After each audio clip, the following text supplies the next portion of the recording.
राम एक बहुत गरीब इंसान था।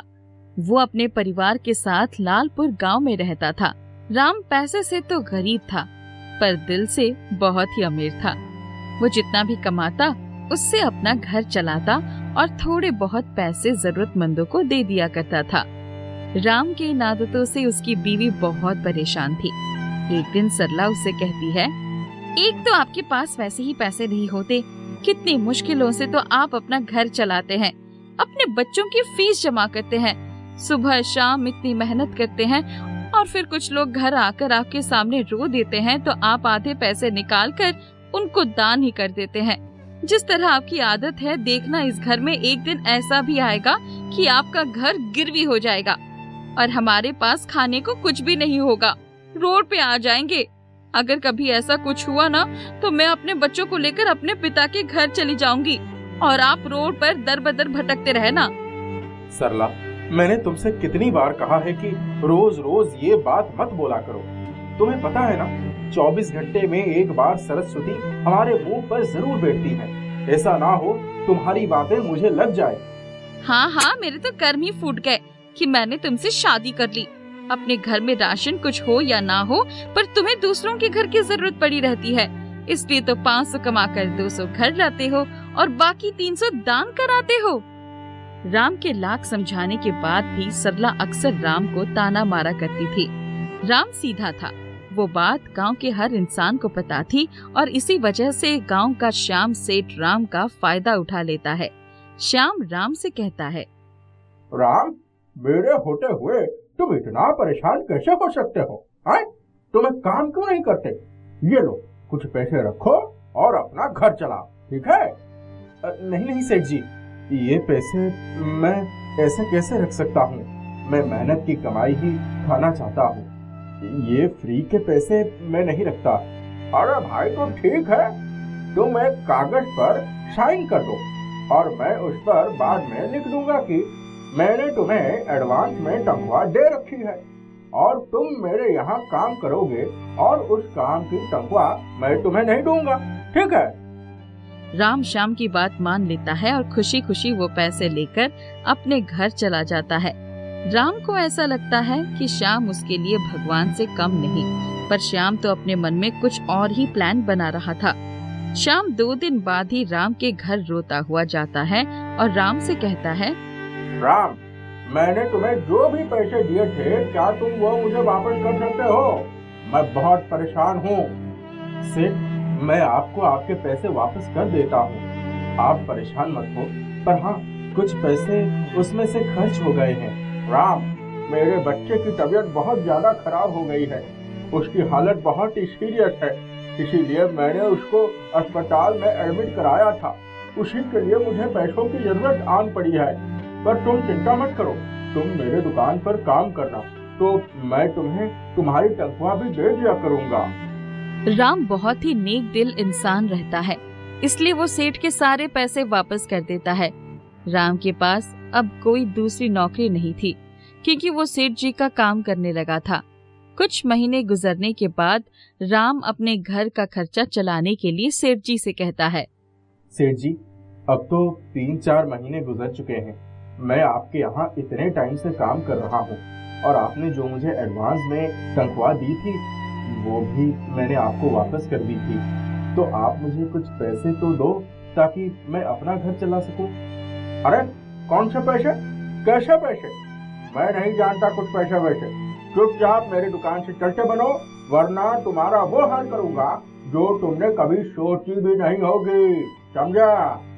श्याम राम को बिना पैसे दिए दुकान से भगा तो देता है और साथ ही साथ चालाकी से जिस पेपर पे राम का दस्तखत कराता है, उस पेपर से राम के नकली घर का कागज बनवा लेता है और वो घर भी अपने नाम करा लेता है और राम और उसकी बीवी के घर का सारा सामान रोड पर फेंककर उन्हें घर से भी निकाल देता है।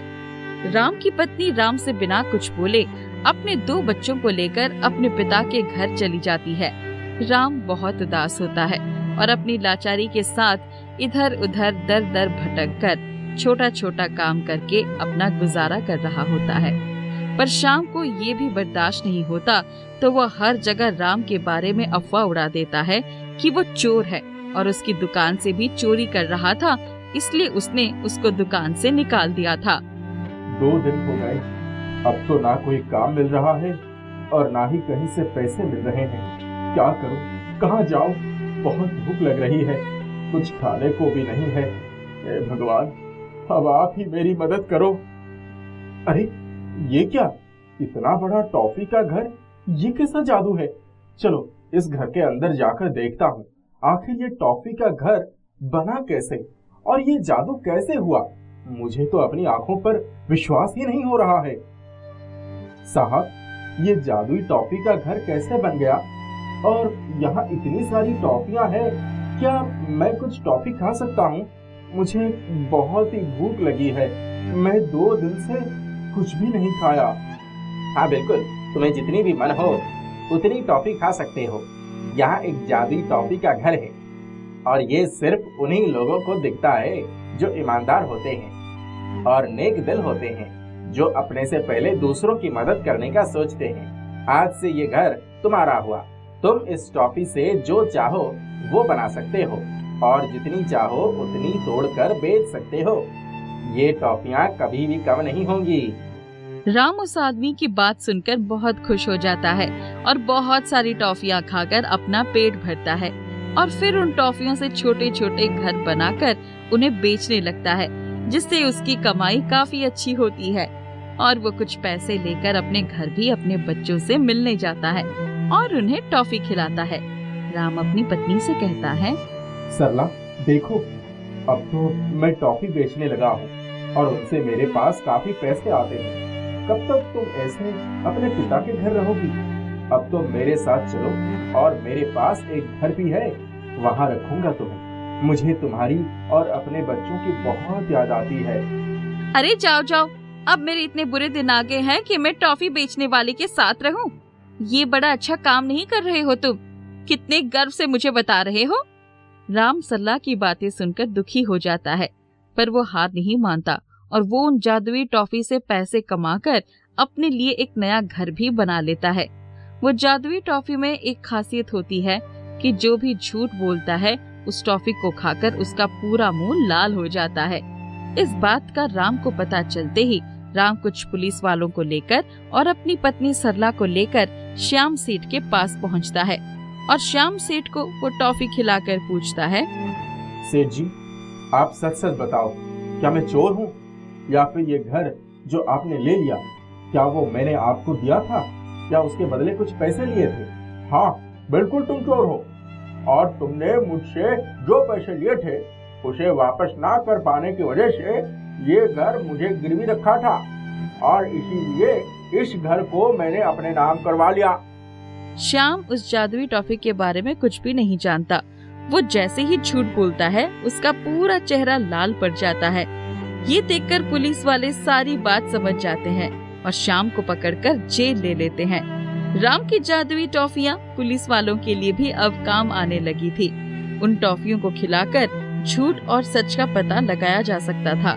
वो जादुई टॉफियां और जादुई टॉफी का घर सिर्फ राम को ही दिखाता था, इसीलिए राम को अब पुलिस वाले भी उन टॉफी को खरीदने का पैसा देने लगे थे और राम अब एक इज्जत की जिंदगी जीता था और उसके परिवार भी उसके पास वापस आ जाते हैं। अभय सुबह सुबह काम ढूंढने के लिए जल्दी जल्दी जा रहा था। वह रोज सुबह ही काम ढूंढने निकल जाता। कभी कभी काम मिल जाता तो भरपेट भोजन का जुगाड़ हो जाता। उसी खाने में से वह घर के पास में ही रहने वाली एक बूढ़ी और असहाय औरत को भी खाना देकर आता, जिसका कोई नहीं था। अगर काम नहीं मिलता तो 2 मुट्ठी चने खुद भी खाता और उसको भी देकर गुजारा कर लेता। ये सिलसिला बहुत दिनों से चल रहा था। एक दिन वह सोया तो उसे लगा कि किसी सफेद दाढ़ी वाले बाबा ने उसे उठाया और कहा, तुम्हारे आंगन में एक चांदी की तश्तरी पड़ी है, उसको ले लो, तुम्हारी तकदीर खुल जाएगी। वह अचानक उठकर बैठ गया। फिर ये सोचकर कि शायद ये कोई सपना था, सो गया। दूसरे दिन उठा तो जब झाड़ू लगाने आंगन में गया तो देखा वहाँ वाकई एक चांदी की तश्तरी थी। पहले उसने इधर उधर देखा कि कोई देख तो नहीं रहा है। जब पूरी तरह आश्वस्त हो गया तो उसने झट से तश्तरी उठा ली। उसको घुमा फिरा कर चारों तरफ से देखा। वह तो काफी भारी लग रही थी। उसने सोचा कि आज काम पर नहीं जाएगा और चलकर सुनार से पूछेगा कि तश्तरी का मोल कितना है। सुनार से पता करने पर मालूम हुआ कि उसको बेचकर उसे 5 रुपए मिलेंगे।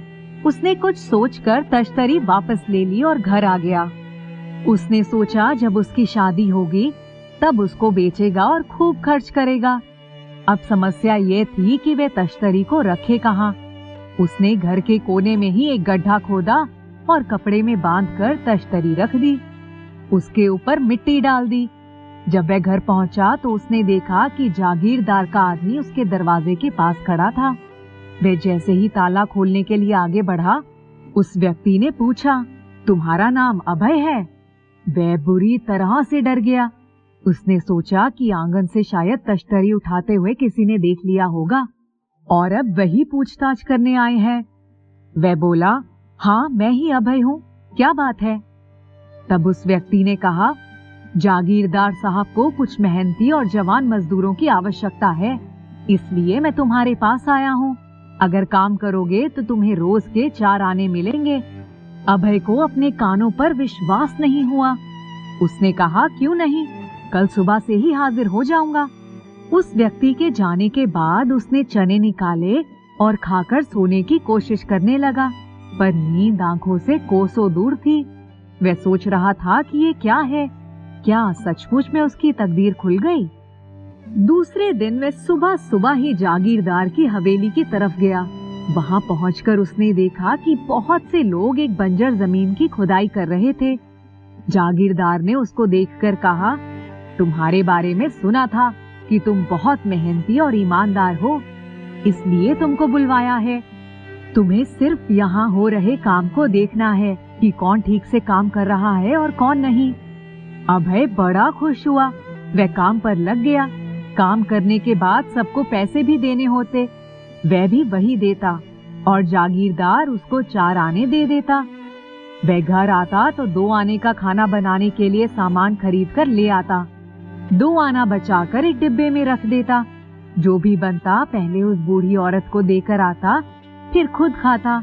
अब दोनों वक्त का खाना नसीब होने लगा था और पैसे भी बच जाते। वह बहुत खुश था। जमीन की खुदाई लगभग पूरी हो चुकी थी। एक दिन वह उदास सा बैठा था। तभी जागीरदार आए और उन्होंने कहा, क्या बात है, कुछ परेशान हो? अभय बोला, हुजूर 2-4 दिन में काम खत्म हो जाएगा, फिर मुझे काम की खोज में दर दर भटकना पड़ेगा। जागीरदार ने उसकी पीठ थपथपाई और बोले, तुम चिंता क्यों करते हो? मेरे बगीचे में तरह तरह के पेड़ पौधे लगे हैं, पर सही देखभाल ना होने की वजह से वे हमेशा मुरझाए रहते हैं। अब से तुम हमारे बाग बगीचों की देखभाल में लग जाओ, तुम्हें 8 आने मिलेंगे। अभय की खुशी का ठिकाना ना रहा। उस दिन वह जब घर आया तो कुछ मिठाई भी ले आया और सबसे पहले उस बूढ़ी औरत को खिलाया, फिर खुद खाया। बूढ़ी औरत आजकल दोनों वक्त का खाना खाकर थोड़ा चलने फिरने लायक हो गई थी। एक दिन जब वह बगीचे में पेड़ पौधों को पानी दे रहा था, तभी उसने देखा कि एक पेड़ की खोखल में से थोड़ी रोशनी आ रही है और कुछ अजीब सी आवाज आ रही है। वह कुल्हाड़ी लेकर पेड़ की जड़ को खोदने लगा। तभी उसकी नजर एक सोने के कलश पर पड़ी, जिसके ऊपर एक नाग फन निकाले बैठा था। उसके चारों तरफ जुगनुओं का झुंड घूम रहा था। ये सब देखकर वह पसीने पसीने हो गया। वह हिम्मत करके जैसे ही भीतर गया, तभी एक भारी भरकम आवाज सुनाई पड़ी, ये कलश बहुमूल्य रत्नों से भरा है, लेकिन ये उसी को मिलेगा जिसके हाथ से ये नाग दूध पी लेगा।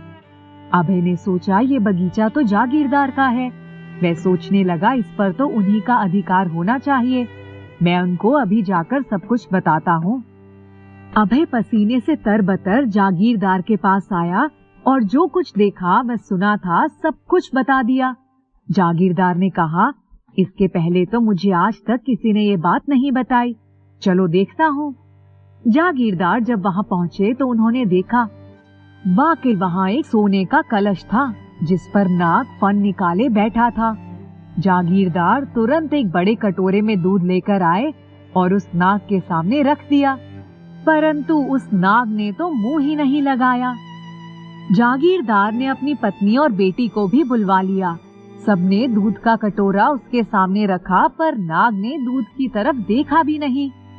जागीरदार ने अनमने मन से अभय से कहा, जरा तुम भी देखो। अभय ने जैसे ही टोकरा बढ़ाया, नाग ने झट से कटोरे में मुंह लगा दिया और सारा दूध पीकर एक तरफ सरक गया। जागीरदार का पूरा परिवार आश्चर्य से ये सब कुछ देख रहा था। अभय डर गया। उसने कहा, हुजूर अब क्या करें? जागीरदार एक भला आदमी था। उसने कहा, करना क्या है, तुम्हारे भाग्य से ही ये कलश मिला है, इस पर तुम्हारा अधिकार है, तुम इसे उठाओ। अभय बोला, नहीं नहीं हुजूर, आप ही उठाइए। जागीरदार ने जैसे ही कलश उठाने के लिए हाथ लगाया, नाग फिर आकर बैठ गया। जागीरदार बोला, अभय, ये कलश सिर्फ तुम्हें ही मिलेगा। जैसे ही अभय ने हाथ लगाया, आश्चर्य, नाग एक तरफ को खिसक गया। सभी लोग विस्मित से इस घटना को देख रहे थे। जमींदार ने अभय की पीठ पर हाथ फेरते हुए कहा, ले जाओ। अभय, ये कलश सिर्फ तुम्हारी तकदीर में ही लिखा है। अभय ने बड़े संकोच से कलश उठा लिया और जागीरदार की हवेली की तरफ बढ़ने लगा। तभी नाग आकर रास्ता रोकर बैठ गया। जागीरदार ने अभय से कहा, अभय, तुम अपने घर जाओ, हमारी हवेली नहीं। अभय अपने घर आ गया। उसने उस कलश को एक कोने में रख दिया और एक चादर से ढक दिया। रात को जब सोया तो वही सफेद दाढ़ी वाले बाबा फिर से उसके सपने में आए और बोले, अभय, सिर्फ खजाना मिलने से ही खुश मत हो। इस कलश में रखे धन का उपयोग परोपकार में ही करना। कुआं खुदवा दो, सड़क बनवा दो, मंदिर बनवा दो, गरीबों के रहने के लिए घर बनवा दो। तुम्हारी करुणा और दया की वजह से ही ये कलश तुम्हें मिला है। जितना दान पुण्य में लगाओगे उतना ही सुखी रहोगे। वह अचानक उठकर बैठ गया। दूसरे दिन वह जागीरदार के पास गया और उसने पूरी बात कह सुनाई। जागीरदार ने कहा, धन्य हो अभय, ईश्वर ने तुम्हें ही इस काम के लिए चुना है। इसमें मैं तुम्हारी जरूर मदद करूंगा। दूसरे दिन अभय ने सबसे पहले उस बूढ़ी औरत के लिए घर बनवाया और फिर जागीरदार की सहायता से वह सब काम करवाए जो सफेद दाढ़ी वाले बाबा ने कहा था। उस चांदी की तश्तरी ने उसकी तकदीर बदल दी। जागीरदार ने उसकी ईमानदारी से खुश होकर अपनी बेटी का विवाह उसके साथ करवा दिया। उन्होंने अपना पूरा जीवन परोपकार में बिताया और जीवन भर खुश रहे। एक गांव में रघु नाम का एक कुम्हार अपनी पत्नी रमिया के साथ रहता था। उनकी 2 बेटियां थीं। सुनहरी रघु की पहली पत्नी की बेटी थी और माया रमिया की बेटी थी। वे दोनों पति पत्नी दिन रात मेहनत करते, तब जाकर बड़ी मुश्किल से उनका खर्च चलता। रमिया बहुत मक्कार औरत थी। रमिया ने पहले तो सुनहरी और रघु का बहुत ध्यान रखा, परंतु माया के पैदा होने के बाद उसने सुनहरी पर ध्यान ना देकर सिर्फ अपनी बच्ची माया की ही देखभाल करनी शुरू कर दी। कई बार तो सुनहरी बिना खाए पिए ही सो जाती थी। रघु जब पूछता तो रमिया झूठ बोल देती, कहती हाँ खा पी कर सोई है। रमिया ने उसका स्कूल भी छुड़वा दिया। रघु ने भी रमिया के सामने हथियार डाल दिए थे। वह चाह कर भी कुछ नहीं कर पाता। सुनहरी 17 साल की हो गई थी। वह घर का सारा काम अकेले ही करती। दोनों माँ बेटी उठकर पानी भी नहीं पीती। रघु जब घर में आता तो दिखाने के लिए झटपट काम करने लगती थी। एक दिन रघु अपने मिट्टी के बर्तन बाजार में बेचने गया। वहां से कुछ आम, अनार और केले ले आया।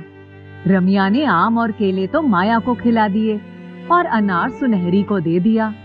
उसको पता था कि वे अनार छील नहीं पाएगी, उसको काम से ही फुर्सत नहीं मिलेगी, वह भी माया को ही दे देगी। उस दिन सुनहरी बहुत दुखी थी। वह पीछे बने बगीचे में चली गई।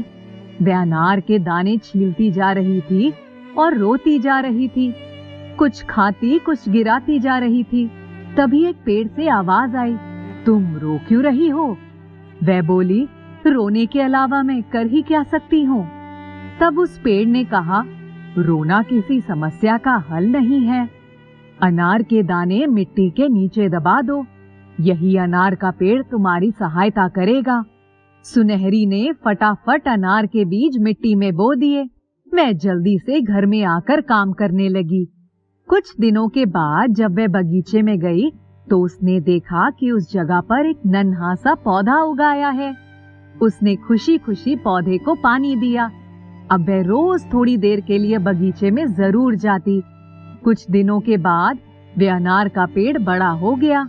एक दिन उनके गांव में जमींदार के घर पूरे गांव का न्योता था।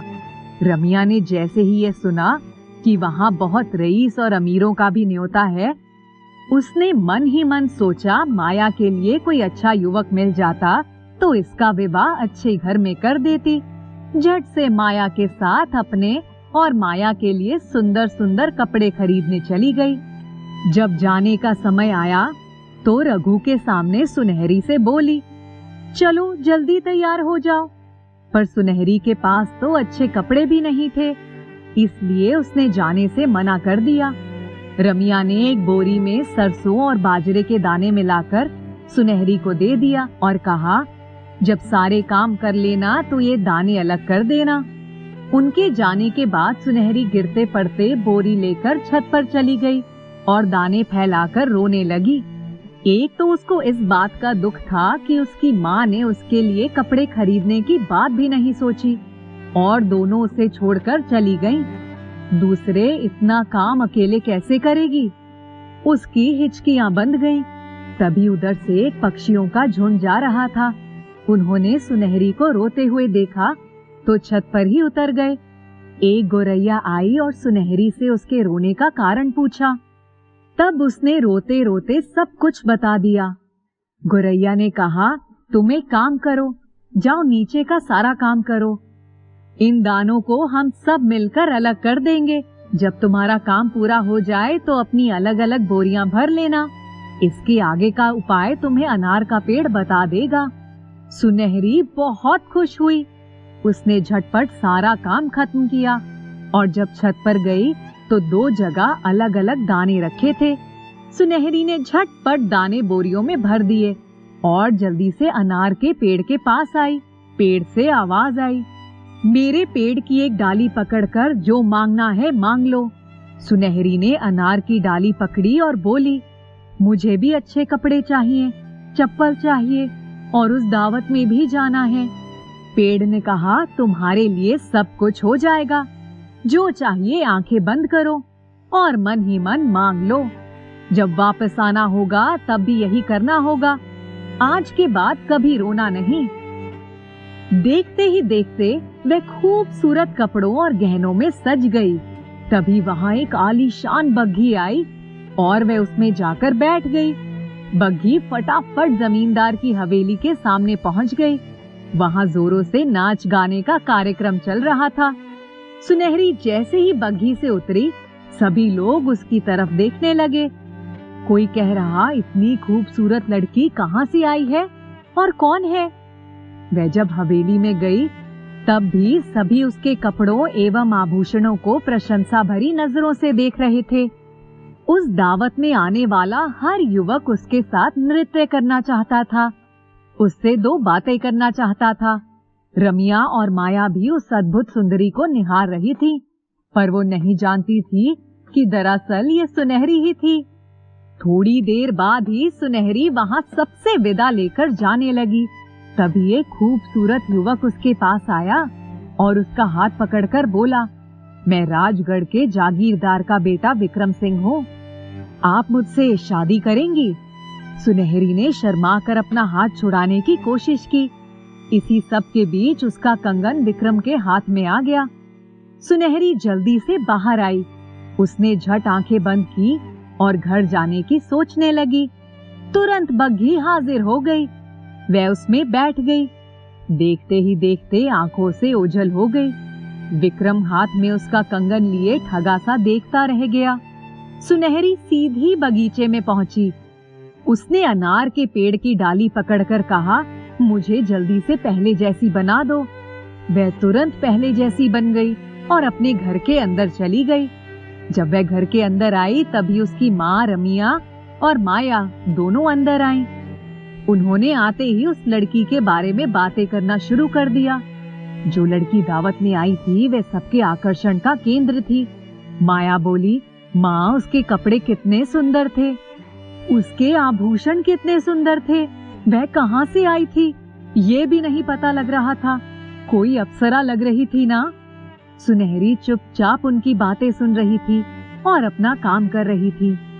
उसकी माँ ने सुनहरी की तरफ तिरस्कृत नजरों से देखते हुए कहा, मैंने तुझे कहा था ना, तूने सरसों और बाजरे के दाने अलग कर दिए।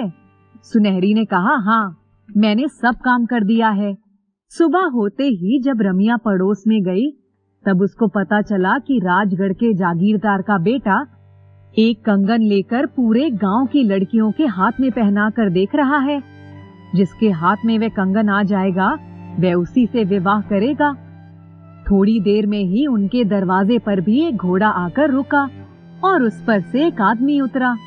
उसने दरवाजा खटखटाया और बोला, आपके घर में जितनी भी लड़कियां हैं सबको बाहर निकालो। रमिया बहुत चालाक थी और सुनहरी को अंदर के कमरे में बंद कर दिया था, क्योंकि उसको पहले से ही अंदाज था कि कहीं ये कुछ गड़बड़ ना कर दे। माया और रमिया दोनों बाहर निकली। उन्होंने देखा कि जागीरदार का बेटा विक्रम सिंह खड़ा था। उसके हाथ में कंगन था। उसने कहा, अपना हाथ बढ़ाओ। रमिया ने माया का हाथ बढ़ा दिया। कंगन माया के हाथों में नहीं आया। उसने पूछा, आपके घर में और कोई लड़की है? रमिया ने ना में सिर हिला दिया। तभी एक गोरैया रोशनदान में से चींची करती आई और बोली, तुम जिसको ढूंढ रहे हो वह तो अंदर के कमरे में बंद है। विक्रम सिंह ने आओ देखा ना ताओ। वह सीधे अंदर के कमरे में गया और उसने रमिया से कहा, दरवाजा खोलो। रमिया दरवाजे पर ही अड़ी रही। वह दरवाजा खोलना नहीं चाहती थी। तभी सुनहरी के पिता आ गए। उन्होंने विक्रम सिंह से पूछा, क्या हुआ? जब विक्रम सिंह ने बताया कि इस औरत ने एक लड़की को अंदर कमरे में बंद करके रखा है, तब सुनहरी के पिता ने रमिया को ढकेलते हुए दरवाजा खोल दिया। जब वहां से सुनहरी बाहर निकली तब उसने अपनी आंखें बंद कर ली और उसने यह कामना की, ए जादुई अनार का पेड़, मेरी जिंदगी में भी खुशियां भर दो। विक्रम सिंह ने जब उसके हाथ में कंगन पहनाया तब वह कंगन उसके हाथों में चला गया। जैसे ही उसके हाथों में कंगन आए, आनन फानन में उसके शरीर पर वैसे ही वस्त्र और आभूषण आ गए जैसे कि पिछले दिन की दावत में वह पहनकर आई थी। उसको देखते ही रमिया और माया की आंखें फटी की फटी रह गई। उन्होंने क्या सोचा था और क्या हो गया। विक्रम सिंह ने कहा, मैंने आपसे कल भी पूछा था, क्या आप मुझसे विवाह करेंगी? सुनहरी के पिता ने गदगद होते हुए कहा, वह क्या बोलेगी, मैं ही उसका हाथ आपके हाथ में देने के लिए तैयार हूँ। विक्रम सिंह ने उसके पिता से इजाजत ली। दूसरे ही दिन उनका बड़ी धूमधाम से विवाह हो गया। विवाह के बाद सुनहरी अपने घर आई और सीधे बगीचे में गई।